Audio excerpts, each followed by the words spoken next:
After getting this sudden lesson in the power of terrestrial weapons, the Martians retreated to their original position upon Horsell Common, and in their haste, and encumbered with the debris of their smashed companion, they no doubt overlooked many such a stray and negligible victim as myself.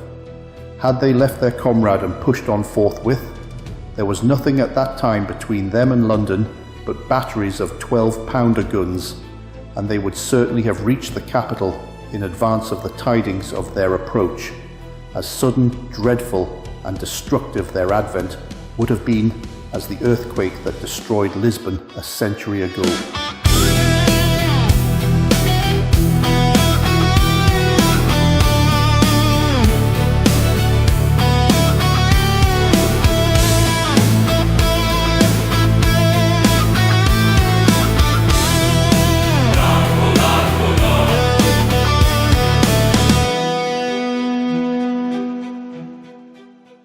But they were in no hurry. Cylinder followed cylinder on its interplanetary flight. Every 24 hours brought them reinforcement. And meanwhile, the military and naval authorities, now fully alive to the tremendous power of their antagonists, worked with furious energy. Every minute a fresh gun came into position until, before twilight, every copse, every row of suburban villas on the hilly slopes about Kingston and Richmond masked an expectant black muzzle, and through the charred and desolated area, perhaps 20 square miles altogether, that encircled the Martian encampment on Horsell Common, through charred and ruined villages among the green trees, through the blackened and smoking arcades that had been but a day ago pine spinneys, crawled the devoted scouts with the heliographs that were presently to warn the gunners of the Martian approach. But the Martians now understood our command of artillery and the danger of human proximity, and not a man ventured within a mile of either cylinder, save at the price of his life. It would seem that these giants spent the earlier part of the afternoon in going to and fro, transferring everything from the second and third cylinders, the second in Addlestone Golf Links and the third at Pierford, to their original pit on Horsell Common.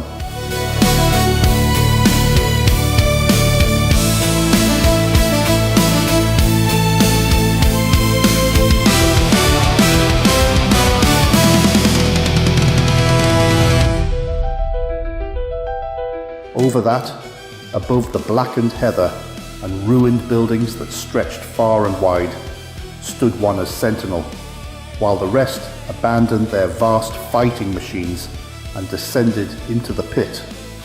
They were hard at work there far into the night.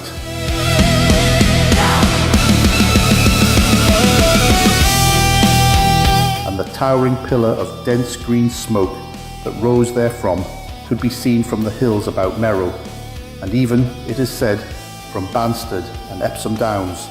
And while the Martians behind me were thus preparing for their next sally, and in front of me humanity gathered for the battle, I made my way with infinite pains and labour from the fire and smoke of burning Weybridge towards London. I saw an abandoned boat, very small and remote, drifting downstream, and throwing off the most of my sodden clothes, I went after it, gained it, and so escaped out of that destruction.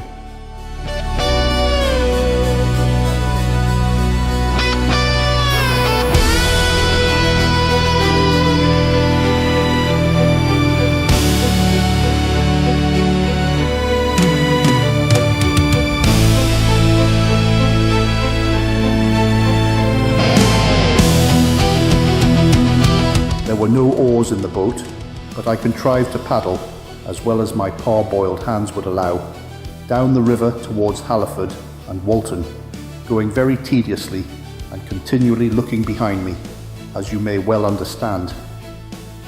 I followed the river because I considered that the water gave me my best chance of escape should these giants return.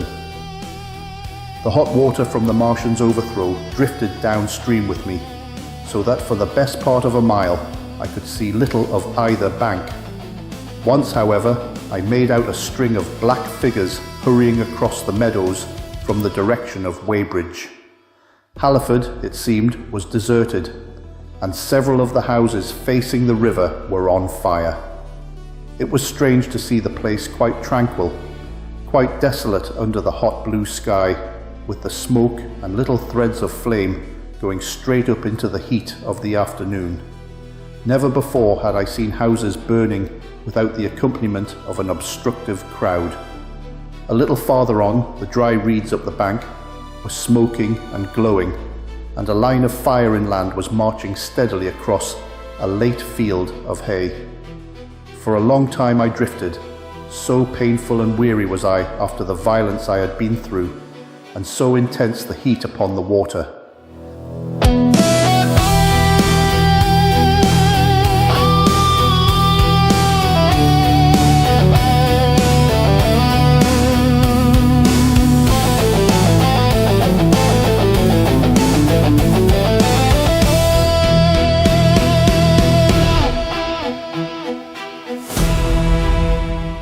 Then my fears got the better of me again, and I resumed my paddling.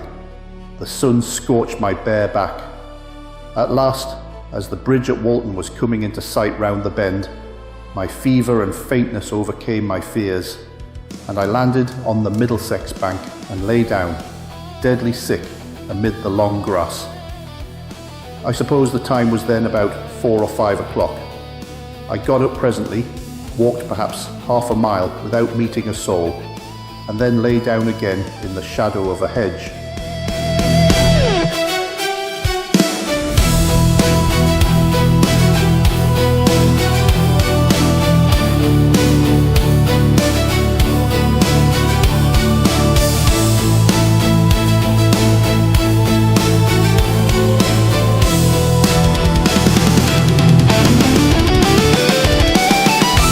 I seem to remember talking wonderingly to myself during that last spurt.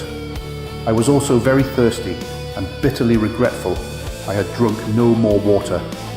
It is a curious thing that I felt angry with my wife.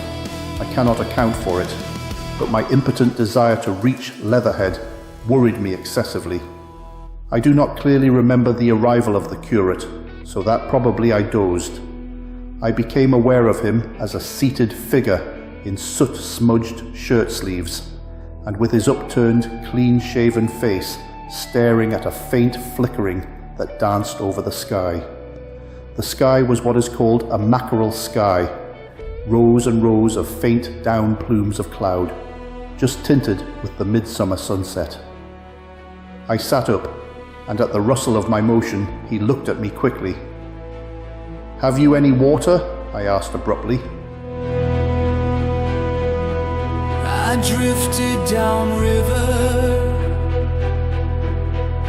on an abandoned boat through the destruction and mist I did float. For a long time I drifted. It seemed that man's place had shifted.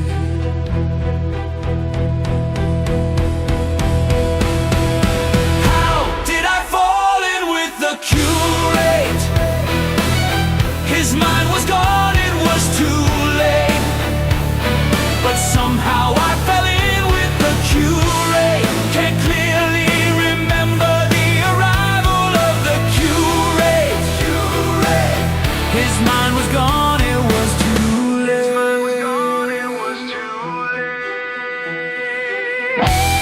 He shook his head. "You have been asking for water for the last hour," he said. For a moment we were silent, taking stock of each other. I dare say he found me a strange enough figure, naked, save for my water-soaked trousers and socks. So intense the heat upon the water. There were no oars in the boat. Down the river towards Halliford and Walton, I followed the river, I considered that the water best chance of escape should the giants return. His face was a fair weakness. His chin retreated, and his hair lay in crisp, almost flaxen curls on his low forehead. His eyes were rather large, pale blue, and blankly staring.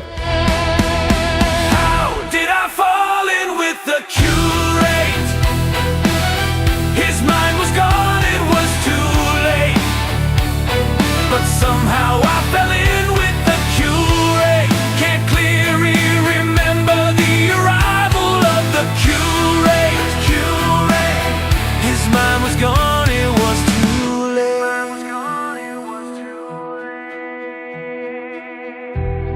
It is a curious thing that I felt angry with my wife. I cannot account for it. But my impotent desire to reach Leatherhead worried me excessively. How did I fall in with the curate? His mind was gone, it was too late. But somehow I fell in with the curate. Can't clearly remember the arrival of the curate. His mind was gone, it was too late. He spoke abruptly, looking vacantly away from me. "What does it mean?" he said. "What do these things mean?" I stared at him and made no answer. He extended a thin white hand and spoke in almost a complaining tone. "Why are these things permitted? What sins have we done?" The morning service was over. I was walking through the roads to clear my brain for the afternoon. And then, fire, earthquake, death. As if it were Sodom and Gomorrah. All our work undone. All the work. What are these Martians? "What are we?" I answered, clearing my throat. He gripped his knees and turned to look at me again. For half a minute, perhaps, he stared silently.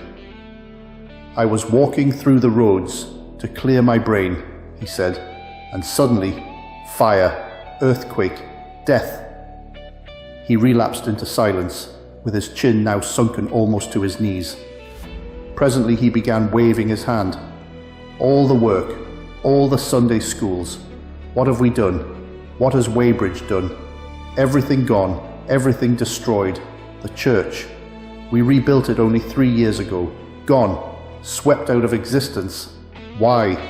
Another pause, and he broke out again like one demented. "The smoke of her burning goeth up for ever and ever," he shouted. His eyes flamed, and he pointed a lean finger in the direction of Weybridge. By this time, I was beginning to take his measure. The tremendous tragedy in which he had been involved, it was evident he was a fugitive from Weybridge, had driven him to the very verge of his reason. "Are we far from Sunbury?" I said, in a matter-of-fact tone.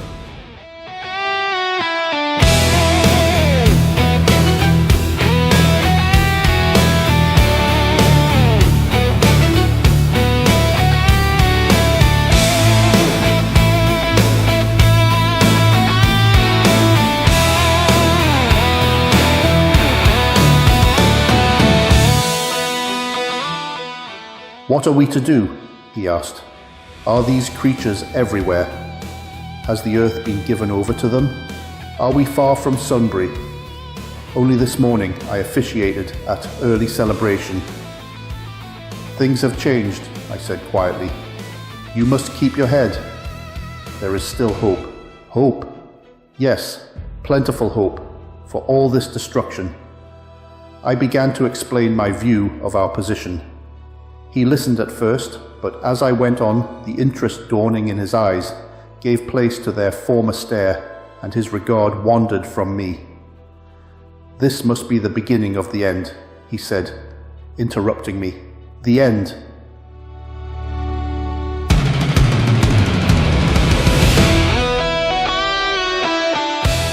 "The great and terrible day of the Lord, when men shall call upon the mountains, and the rocks to fall upon them and hide them from the face of him that sitteth upon the throne.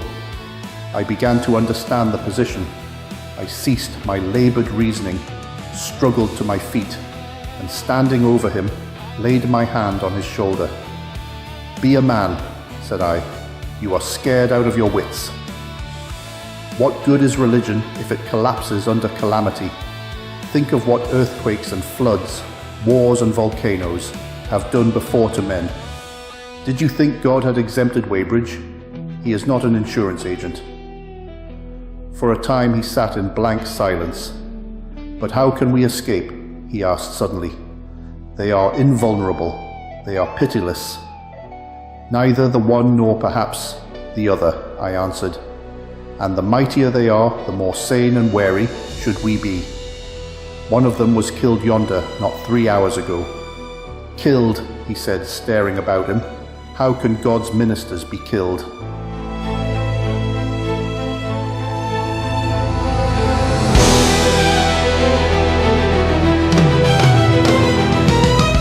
I saw it happen.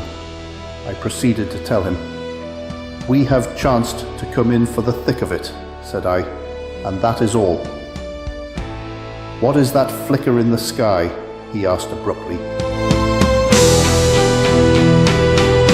God is not an insurance agent. God is not an insurance agent. God is not an insurance agent.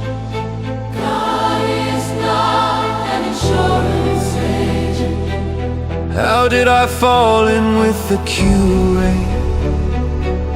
His mind was gone, it was too late. But somehow I fell in with the curate.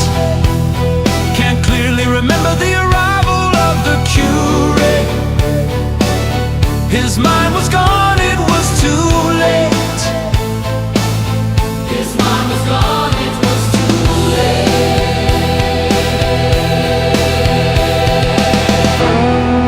I told him it was the heliograph signaling, that it was the sign of human help and effort in the sky. "We are in the midst of it," I said, "quiet as it is. That flicker in the sky tells of the gathering storm." God is not an insurance agent. God is not an insurance agent.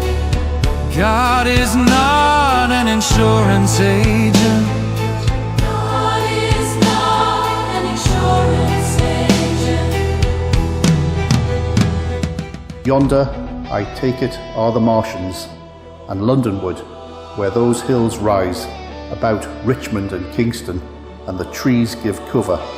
Earthworks are being thrown up, and guns are being placed. Presently, the Martians will be coming this way again.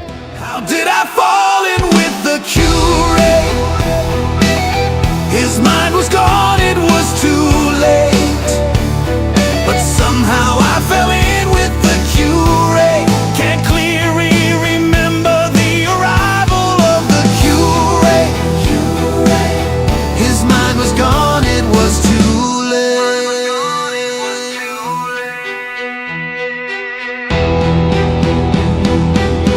God is not an insurance agent. God is not an insurance agent. God is not. And even as I spoke, he sprang to his feet and stopped me by a gesture. "Listen," he said. From beyond the low hills, across the water, came the dull resonance of distant guns and a remote, weird crying. Then everything was still. A cockchafer came droning over the hedge and past us. High in the west, the crescent moon hung faint and pale above the smoke of Weybridge and Shepperton and the hot, still splendour of the sunset.